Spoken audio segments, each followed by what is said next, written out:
Namaskar, welcome to our channel. In this video, we will be discussing problem of exercise 6.1 and this is question number 1. Obviously, we are discussing problems of NCERT. Okay, let's start. तो दिखने में ये problem अगर answer की बात करें तो बहुत ही आसान है, बहुत ही ट्रिवियल है. आप इसको देख के आंसर बता सकते हैं. तो मैं इसको मैं थोड़ा सा कंसेप्चुअल पॉइंट ऑफ व्यू से इसको एलेबोरेट करूँगा कि ये ऐसा क्यों है, ताकि आपको थोड़ा सा और इंसाइट डेवलप हो. ठीक है, तो देखिए, all circles are congruent and similar. तो कॉन्ग्रुएंट तो नहीं होगा, सिमिलर होता है. ठीक है, तो हमारा आंसर ये है. लेकिन इसका हम कुछ एग्जाम्पल देख लेते हैं. देखिए, सिमिलर सर्कल जो होता है वो एक one of the most symmetric shape in 2D, 2 dimension. मतलब हमारा जो एक्स वाई जो प्लेन हम जो लोग सीखते हैं, इसमें कोई भी ग्राफ को जब हम ड्रॉ करते हैं तो उसमें या तो हम एक्स में चेंज कर सकते हैं या हम वाई में चेंज कर सकते हैं. तो इसीलिए इसको 2 डायमेंशन बोला जाता है. तो 2 डायमेंशनल प्लेन में, 2 डायमेंशनल प्लेन या सरफेस में हम लोग, अब इसको 2 डायमेंशन में अगर आपको थोड़ा भी डाउट हो रहा हो तो आप ऐसा समझिए कि अभी तक आप जो पढ़ रहे हैं, जो कोऑर्डिनेट ज्योमेट्री पर हैं, वो सब 2D है. ठीक है, तो ऐसे 2D सरफेस में जो सर्कल है वो बहुत मोस्ट सिमेट्रिक शेप होता है. एक पॉइंट की, ये पॉइंट के अबाउट सिमेट्रिक होता है. और पॉइंट के अबाउट सिमेट्रिक होता है, इसका मतलब कि इसका डिफिनीशन ही होता है कि circle is a locus of moving point which moves such that it's distance from a fixed point is always constant. तो अगर इसको सिंपल लैंग्वेज में बात करा जाए तो देखिए, लोकस का मतलब अगर एक पॉइंट को इस तरह से मूव कराएं कि उसका डिस्टेंस किसी फिक्स्ड पॉइंट से हमेशा कांस्टेंट हो. तो देखिए, सेंटर इसका अगर होता है और ये रेडियस आर, तो इसका पेरिफेरी का डिस्टेंस हमेशा रेडियस के बराबर होता है. अब अगर हम सिमिलर और कॉन्ग्रुएंसी की बात करें तो अगर रेडियस को हम चेंज कर दिए, रेडियस को हम अगर चेंज करेंगे, कॉन्ग्रुएंट का मतलब क्या होता है, एकदम एक की जगह पे दूसरे को रिप्लेस कर सकते हैं.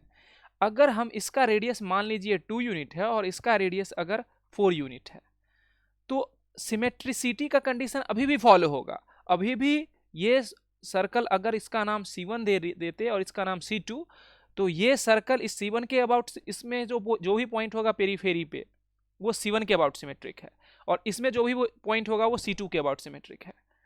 लेकिन इसका रेडियस अलग होने से ये दोनों सर्कल दिखने में एक जैसा है बट एक नहीं है. और इसका एक और सिंपल एग्जांपल, एक के ऊपर दूसरे को डाल दीजिए, इसमें इतना एरिया खाली बच जाएगा. या अगर इसके ऊपर डाल दें तो इसका पूरा एरिया कवर होने के बाद भी हमारा एक्स्ट्रा एरिया जो होगा वो कवर हो जाएगा. तो इसीलिए सर्कल जो है वो सिमिलर होता है. सारे सर्कल सिमिलर होते हैं, कॉन्ग्रुएंट नहीं होते हैं. ठीक है, अगर दूसरे स्टेटमेंट की बात करा जाए, all square are similar and congruent. Square में भी सिमिलर सिचुएशन है. स्क्वायर वैसे तो पॉइंट के अबाउट सिमेट्रिक नहीं होता है, बट इसमें चारों साइड इक्वल है और चारों एंगल 90 डिग्री है. 90 डिग्री तो रेक्टेंगल में भी होता है, लेकिन साइड उसमें बराबर नहीं होता है. तो अगर हम स्क्वायर के साइड, कोई भी साइड को ले, तो क्या होगा, साइड भले ही चेंज हो जाए, अगर ये थोड़ा सा स्क्वायर से रेक्टेंगुलर शेप का लग रहा है, तो अगर मैं एकदम थोड़ा सा अच्छा सा ड्रॉ करूं तो ये ऑलमोस्ट स्क्वायर जैसा लग रहा है. अगर ये मान लेते हैं 2 यूनिट है और ये है 4 यूनिट, तो ये हमारा स्क्वायर है. और इस तरह का कोई भी स्क्वायर ड्रॉ करेंगे, तो हम पॉलीगॉन के बारे में देखे थे सिमिलैरिटी में, कि अगर उसका सारा एंगल एक जैसा सेम हो और अगर साइड प्रोपोर्शनल हो, तो स्क्वायर में क्या होगा कि उसका सारा साइड जो होगा वो प्रोपोर्शनल होगा.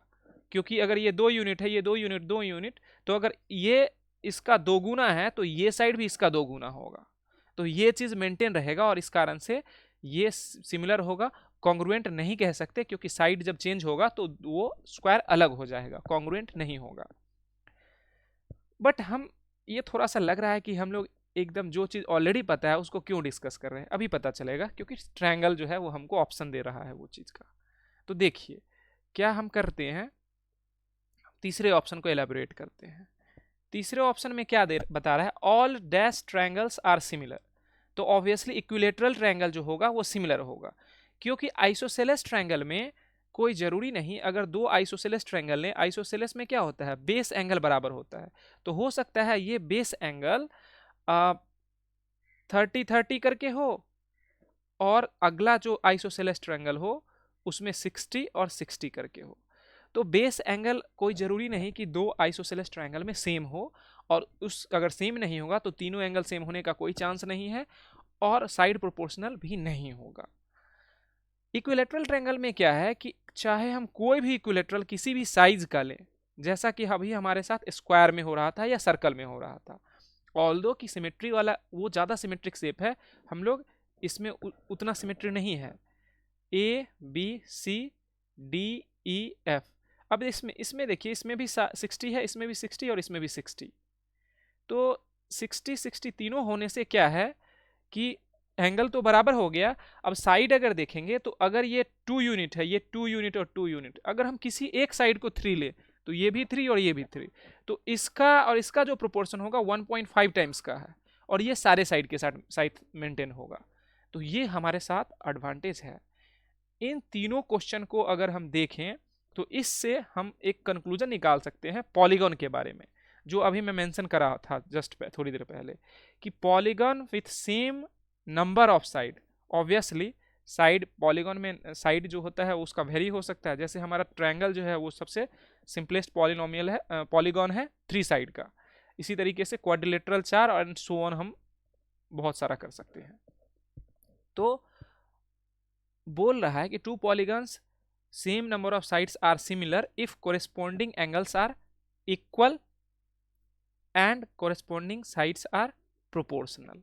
तो पहले वाले में इक्वल और दूसरे वाले में क्या होगा, proportional.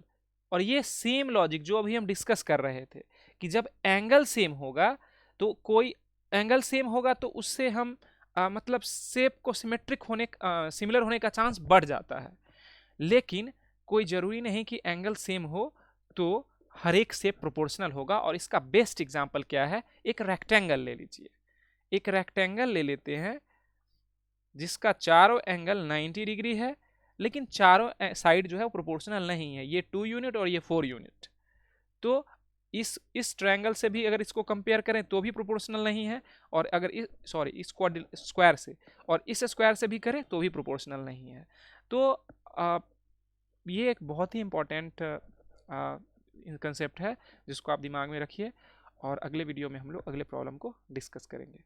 Thank you for watching this video, stay connected.